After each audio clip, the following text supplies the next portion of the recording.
All right, round 2. It's definitely a keep, although, you know, we have 5 drop removal spells. All of our removal spells at 5, which is a bit awkward, but we still have a 2-drop, and we've got a great land to spell ratio in our hand, so looks good to me.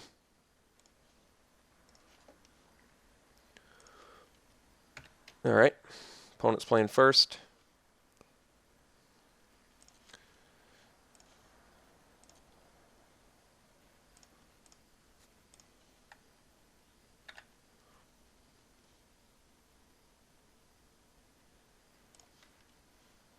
All right, well, we're at our 5-drop territory at this point.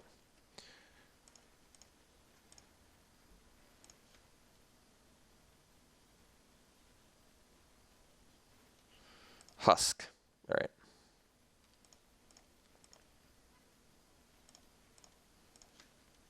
Ooh, Read the Bones is pretty good here. So let's do that pre-combat. I just want to see if I want to... Alright, well, I don't need these. Okay. We can swing into a Husk here. I think that's fine. So next turn we get to go Swamp plus Fetid Imp, which is pretty good. We can't Cruel Revival a Husk, though, so if we're going to use a removal on it, we got to do the Hunger. Or the Fetid Imp, I'm sure. Works just fine. Alright.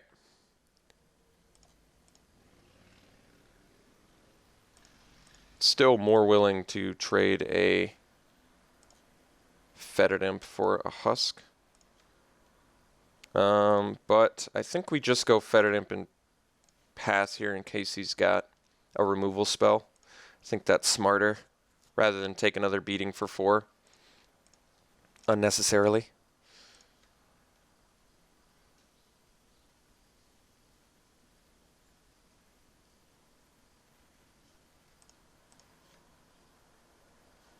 Alright. Undead Servant. Not bad. I think we just Hunger this. Let him draw the card, since I've got double Cruel Revival.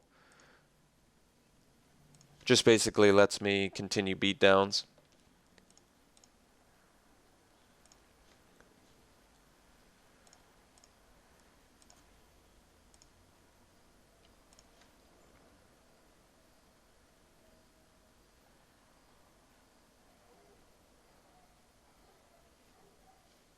Alright.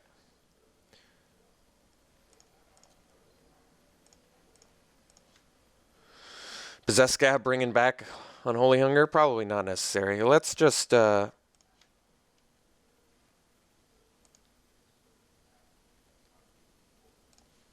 with both, and then... Yeah, I guess we actually do play the Scab. It makes the best use of the mana, bring back Hunger. Makes sense. We don't have to show Foundry the Councils yet either.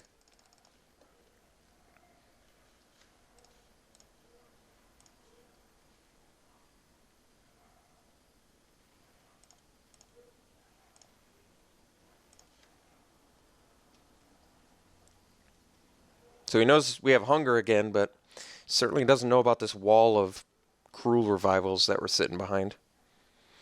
So he's a Steel and Sack deck, I imagine, which is why he's running the Husk.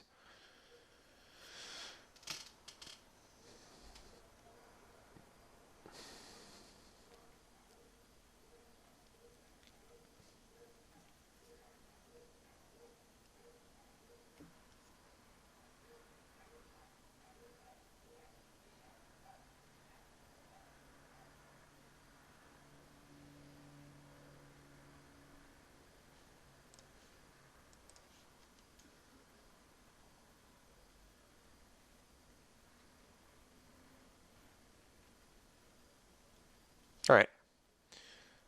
So it looks like he's getting some value here.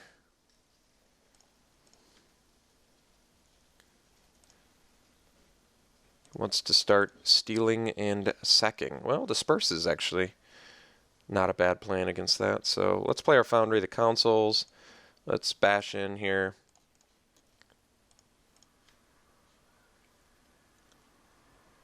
Probably double blocks. I mean, I could save my Possessed Scab Actually don't mind that. Yeah, you know what?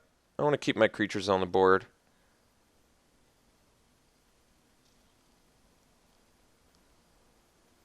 So I think I'm going to disperse a goblin. And, I mean, I think I play the servant. Like, I could leave up hunger in case he just goes land, husk, active treason, but I don't actually think that's even that great for him, so I'd rather just put more threats on the board. We have triple zombie out right now, which is nice for double crew revival in hand, but hunger is for the zombies and crew revival is for everything else.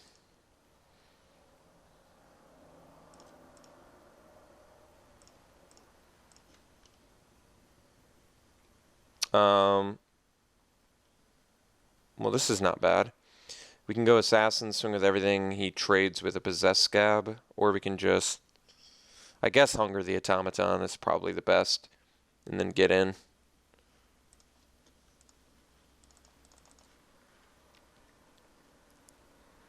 We even get to gain some life.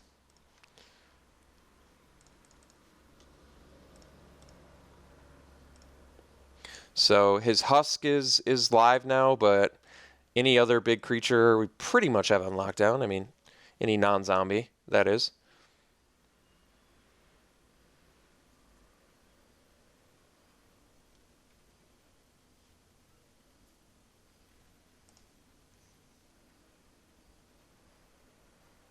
Alright, so now we get to go assassin, take out shaman. If I draw a land here, I can just discard that. I probably discard anything besides the crew revivals, yeah. So we go assassin,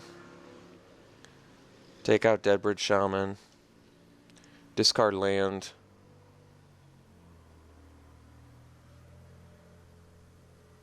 Alright, he's just going to concede. So he misses red mana for quite a while, which helped us quite a bit. His deck looks pretty aggressive, though. Dragon Fodder, Majoring Bully, the Infernal Scarring for, like, extra beatdowns. I think that's going to be pretty decent against us, but gotta admit, I don't love the Sphinx's tutelage plan, but people still probably want to see potential mill. I don't know how well, I'm trying to think how well we can stall out against a Steel and Sack deck. Like, even Read the Bones is kind of a liability, although it did help us quite a bit that game. It's not like we have that much of a sideboard plan regardless. Like, we could bring a Weight of the Underworld, more 4-drops. Although Weight is a great answer for Nantuko Husk. It really is. It's just no way to save it. Do I really want to play tutelage? How bad do I want to... I don't love tutelage in an aggressive match, but I mean, this whole format is so aggressive. Like, I could take out a tutelage for a Unholy Hunger, but I think we'll stick with the plan for now and see if we can make it work again.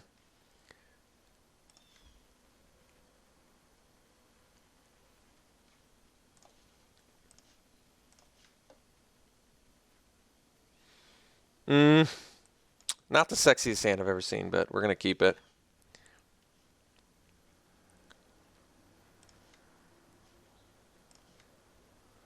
Well, Vial's actually a reasonable draw. The question is, do I want to go tutelage into Vial? I kind of don't, but maybe I'm supposed to. See, the problem is,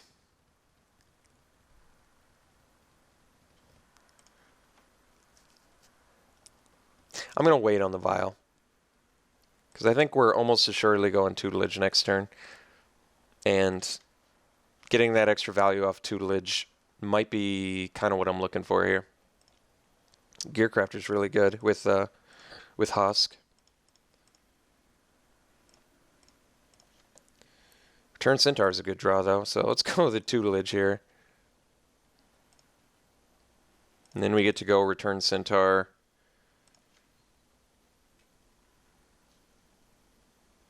And mill our opponent, since I imagine we're on the mill our opponent plan at this point.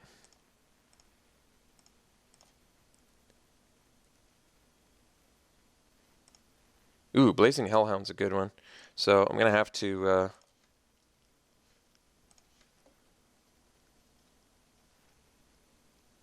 smash to smithereens. What was the artifact we played? Just the vial? Did we show him some other one that I can't think of? So I think there's a pretty good chance he's got active treason, which makes me want to go vial disperse here.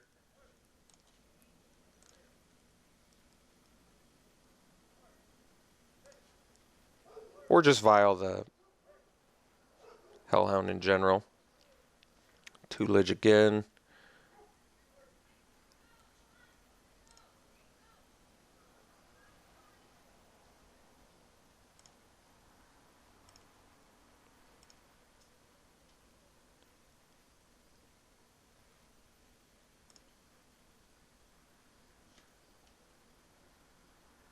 I think we disperse, actually. And the reason is it makes better use of the mana, and I think we're probably just going to end up Cruel Revivaling it anyway, because I'd rather have...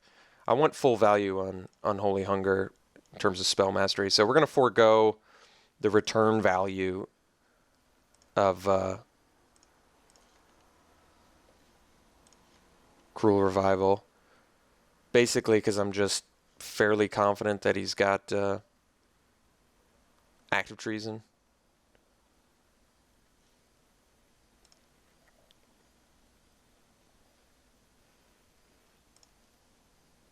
So we are taking a bit of a beating here, admittedly, but I think this is... Getting rid of his sack outlet seems really important in this matchup.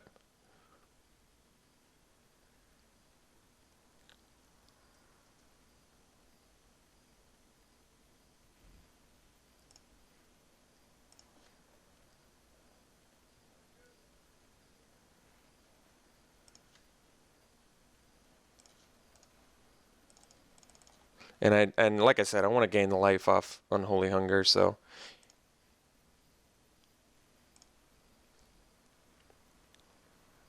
Okay, so he doesn't have a sack outlet. Alright, so now we can go...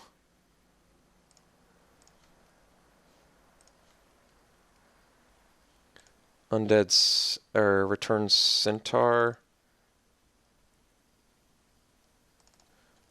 Mill our opponent for 4.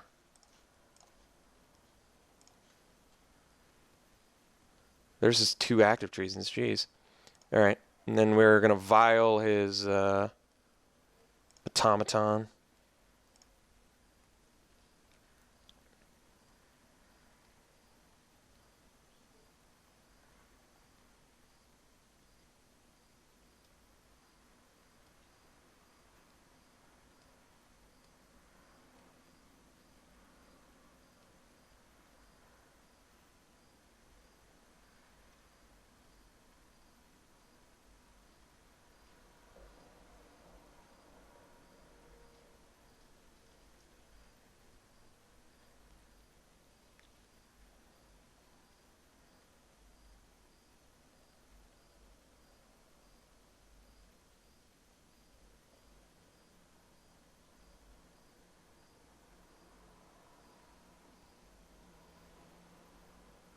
Okay, well, it's actually kind of nice that he put it on there, because I feel like, I mean, we were going to use vial on that anyway, so that makes sense.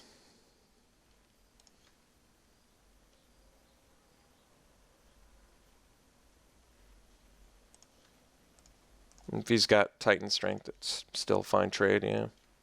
Alright. No plays.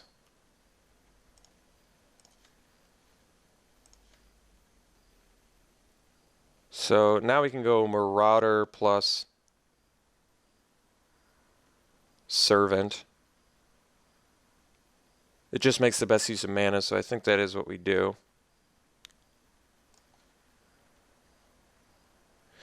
If he steals Graveblade Marauder, we kind of have to block it. That is one issue.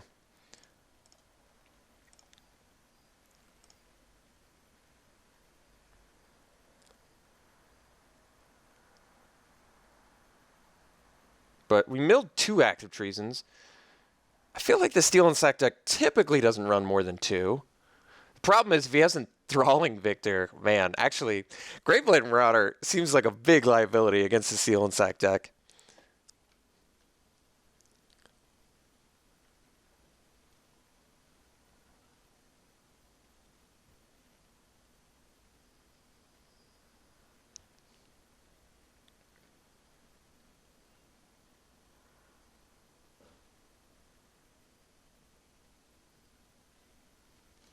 Okay. Meteorite's not that bad. I mean, granted, it takes out the Servant, but that's not even that big of a deal.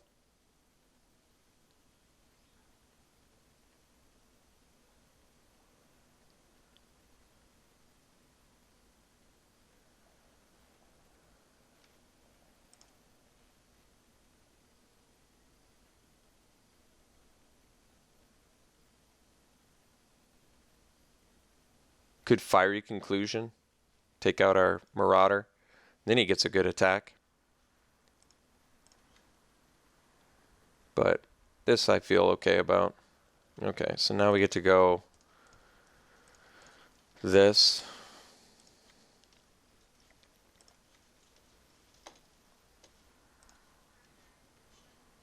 And him drawing cards actually is like, I mean, it's not great, but I mean, we're on the mill plan, so it obviously helps us a bit. And we're in a relatively stabilized board state at this point, especially considering we have a Unholy Hunger in hand.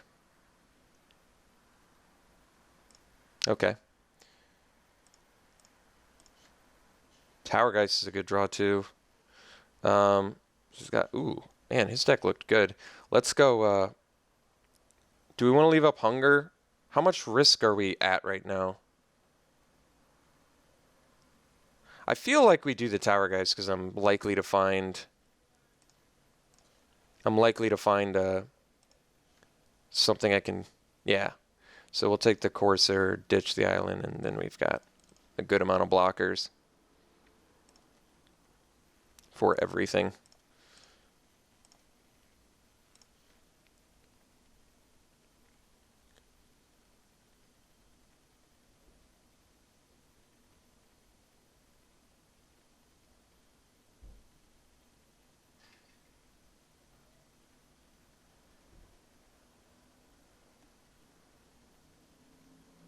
Opponent's deck looks really nice. Multiple Gear Crafters, multiple Sack Outlets, Guiltleaf Winnower, multiple Active Treasons. Scab Clan Berserker's a good card. I've played that. The Smash of Smithereens, I can't recall, besides Alchemist Vial, what he saw. I should just look at my deck. No, Vial's the only one I've got, so that's kind of weird. Maybe he was just a little bit short on playables, because the Meteorite seems a bit out of place, too. It does get to hit face, though, but 5 mana to hit face for 2 is not great. Automaton's actually a nice addition to the Steel and Sack deck, since you can gain life off of it. Hellhound is, of course, a pretty essential component, as is the Husk. And Subterranean Scout is very sick with Husk as well. Multiple Automatons, though, is a bit surprising. I mean, his deck looks really good. He has a nice little consistent Active Treason Steel and Sack deck. And like I said, Greatblade Marauder, though it's a good card, big liability against an opponent like this, I think.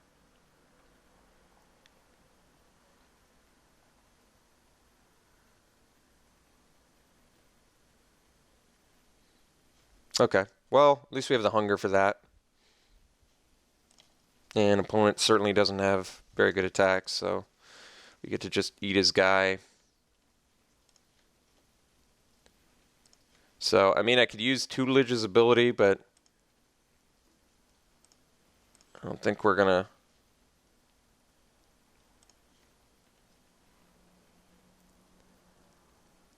She's got 4 cards left. So basically we just need to survive a turn. I think we just scab, pass, and prepare to hunger a Kothafed.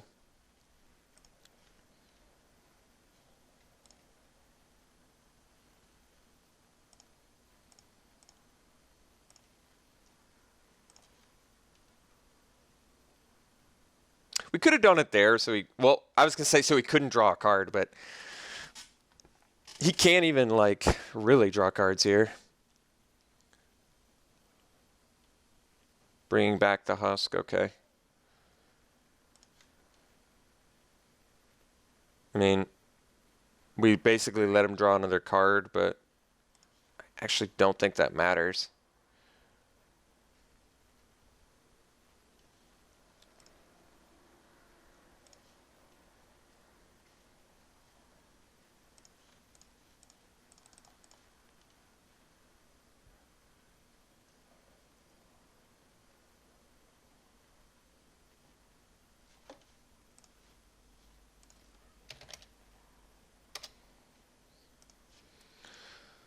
All right.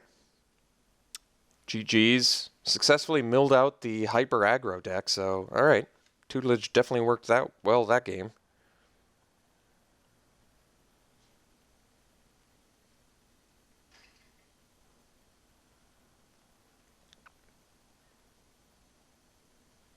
I don't even think, did we ever once get double value off of Sphinx's tutelage?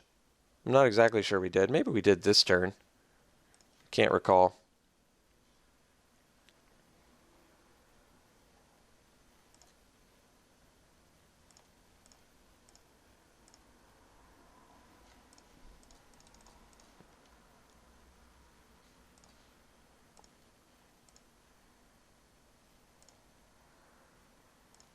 If just by some miracle he has, like, I don't even know what he could have that could kill us anyway. Yeah, opponent's deck looked really good. I guess if there's one really cool thing about the mill deck, especially in game one, is you get a lot of information. But like I said, we're not really a dedicated mill deck. We just happen to be a blue-black deck that's got two Sphinx's tutelages. All right, so ended up getting the match, and we got to mill out our opponent, which is cool. Like I said, our opponent's deck was very good. So certainly a close match. I think he just was unable to pressure us enough early, and we were able to stabilize basically. So all right, we'll see you in the finals.